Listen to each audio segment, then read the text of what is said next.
কিয়ামতের ময়দানে মানুষগুলো সব উলঙ্গ দাঁড়াবে, এমন হালাত হবে, নারীরাও উলঙ্গ, পুরুষেরাও উলঙ্গ, এমন কঠিন হালাত, সূর্যটা নিচে এসে এমন তাপ দেওয়া শুরু করবে, মাটির জমিনটা তামা হয়ে যাবে। জাহান্নামের চিৎকারের আওয়াজ, এমন কঠিন আওয়াজ, হাসরের ময়দানটা থরথর করে কেঁপে উঠবে। এমন অবস্থা হবে, আমার আল্লাহ রাগান্বিত আওয়াজ দিবেন আর বলবেন, লিমানিল মুলকুল ইয়াউম লিল্লাহিল ওয়াহিদিল কাহ্হার। এমন এক অবস্থা হবে হাসরের মাঠের, রহমতের নবী কান্না করেন ওই হাসরের মাঠে। এই পরিস্থিতিতে নবীদের কোনো গুনাহ নাই, তারাও কান্নায় বিভোর হয়ে যাবেন। আদম নবী কাঁদবেন, ও আল্লাহ আমার উপায় কি হবে আজ। মূসা নবী কাঁদবেন, আমার উপায় কি।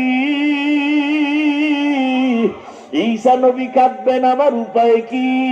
ইব্রাহিম নবী কাঁদবেন, আমার উপায় কি। ও নরসিংদীর বাবারা, নবীরা যদি কাঁদেন, তোমার আমার কি উপায় হবে। ওরে তোমার আমার তো কোনো আমল নাই, নামাজ নাই, রোজা নাই, তেলাওয়াত নাই, জিকির নাই। যতটুকু নামাজ পড়ি সে নামাজের ভেতরে খুশু খুজু নাই। ওরে আমি যদি এই অবস্থায় আমার মালিকের দরবারে দাঁড়াই, আমার মাওলা আর বরদাস্ত করবেন না। আমার আল্লাহ আবার রাগান্বিত হয়ে বলবেন, ওয়ামতাজুল ইয়াউমা আইয়ুহাল মুজরিমুন, এ গুনাহগারেরা নেককারদের থেকে আলাদা হইয়া যা। আজকে আমি নেককারদেরকে আরশে আজিমের নিচে ছায়া দিয়া বসাবো, আমি ওদেরকে জান্নাতের মেহমান খানায় নিয়ে যাব। আর যারা গুনাহগার বেনামাজির দল, আমি আল্লাহ পাক তোদের বাম হাতে আমলনামা দিয়া জাহান্নামের দিকে পাঠাবো। আমার আল্লাহ পাক যাদের বাম হাতে আমলনামা দিবেন, এদের হালাত এমন হবে, আল্লাহ বলবে ওদের বাম হাতটা সোজা ভাবে হবে না, বুকের মাঝে ছিদ্র করে ফেল, ছিদ্র করিয়া বাম হাতটা ঢুকাইয়া পিঠের থেকে বের করে দাও। পিঠের থেকে বের করিয়া পিছনের হাতে যখন আমলনামা দিবেন, আল্লাহ বলবেন, ইকরা কিতাবাকা কাফা বিনাফসিকাল ইয়াউমা আলাইকা হাসিবা। ও আল্লাহর বান্দারা, আজকে আমার এত সম্মান, দুইটা চক্ষু বন্ধ করে ফিকির করো রে বাবা। আজকে আমার ডানে কত মোহাব্বতের মানুষ, বামে সামনে পেছনে অভাব নাই, কিন্তু বাবা একদিন তো আমার এই সব সারিয়া বিদায় হয়ে যেতে হবে। আজরাইল যেদিন আমার মাওলার অর্ডারে এসে হাজির হয়ে যাবে, আমার গায়ের জামাটা প্লেট দিয়া কেটে কেটে রেখে দিবে, আমার হাতের ঘড়ি আর একজনের হাতে চলে যাবে রে বাবা। আমার আপন বন্ধুটা মোবাইল নাম্বারটা কেটে ফেলবে, আমার আপন জনেরা কাঁদবে, আর বাবায় বলবে তাড়াতাড়ি কাফন কিনে নিয়ে আসো। ইমাম সাহেবকে বলবে জানাজা না দিয়া যাইও না, আমার সন্তান দুনিয়াতে বাঁচিয়া নাই। ও আমার কলিজার যুবক বাবারা, দুনিয়াতে তো রং তামাশার পেছনে কম ঘুরলা না, মনের মতো পার্কে দৌড়াইলা, মনের আশা পূরণ করিয়া সারা রাত মোবাইলে গুনাহ করলা।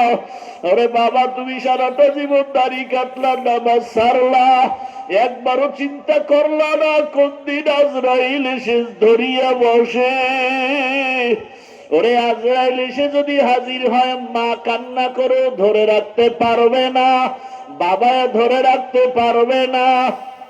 রুহুটা যখন নিয়ে যাবে, মাও কাঁদবে আমারে, আর মা বলে ডাক দেওয়ার কেউ নাই, বাবাও কাঁদবে আমাকে, বাবা বলে ডাক দেওয়ার কেউ নাই। ওরে কেউ কাঁদবে আর বলবে বাড়ির পেছনে তাড়াতাড়ি বাঁশবাগানে কবর খনন কর, কেউ বলবে তাড়াতাড়ি গরম পানি কর, মশারি টানা, জীবনের শেষ গোসল দেওয়া হবে। ওরে তোমার আমার লাশটা ঘর থেকে টেনে টেনে নামাইয়া গোসল দিয়া সাদা কাফনের প্যাকেট বানাইয়া যখন জানাজার খাটে উঠাবে, জানাজার ময়দানে নিবে, জানালা দিয়া মা কান্না করবে আর বলবে আমার বাবারে কই দাও, আমার বাবারে কোথায় দাও, একবারের মতো একটু চেহারাটা দেখাও, শেষবারে আমার বাবার চেহারাটা দেখি। ও যুবক বাবা, একবার মা দেখবে আর দেখা হবে নাই, শেষ। এবার জানাজা পড়াইয়া কবরের দিকে রওয়ানা। কই মা, কই বাবা, কই বন্ধু, কই আমার আপনজন, কেউ নাই। ওই কবরে রাখিয়া পাড়াইয়া পাড়াইয়া মাটি দিয়া যখন সবাই বিদায় হবে, দুইজন ফেরেশতা প্রশ্ন করার জন্য কবরে চলে আসবে।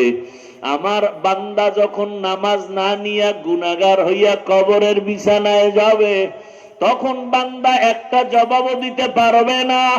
নবী বলেন তখন ওই গুনাহগার বেনামাজিরা ওরা শুধু আফসুস করবে আর বলবে হা হা লা আদরি, আফসুস আমি কিছুই জানি না, কিছুই জানি না।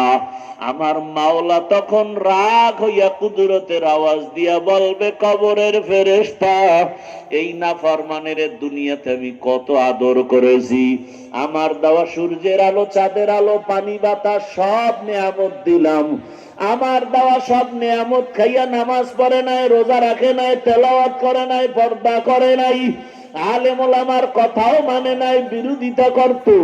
এখন আর ছাড় দেওয়া যাবে না, সুযোগ দেওয়া যাবে না। আল্লাহ বলবে ফেরেশতা কবরের সাথে জাহান্নামের সাথে রাস্তা করে দাও, জাহান্নামের আগুন কবরটা ভরিয়া যাবে। কবরের ভেতরে সব আমার আল্লাহ কুদরতের আওয়াজ দিয়া রাগ হয়ে বলবেন কবরের মাটি, এই নাফরমানকে দুই দিক থেকে জোরে জোরে চাপ দাও। এত জোরে চাপ দিবে পাঁজরের হাড়গুলো চুরমার হয়ে যাবে। ওরে কবরের চিন্তায় রাসূলের সাহাবী ওসমান রাদিয়াল্লাহু আনহু কান্না করলেন আজীবন। আবু বকরের কান্না, ওমরের কান্না, অথচ তাদের কত সুন্দর ইখলাস।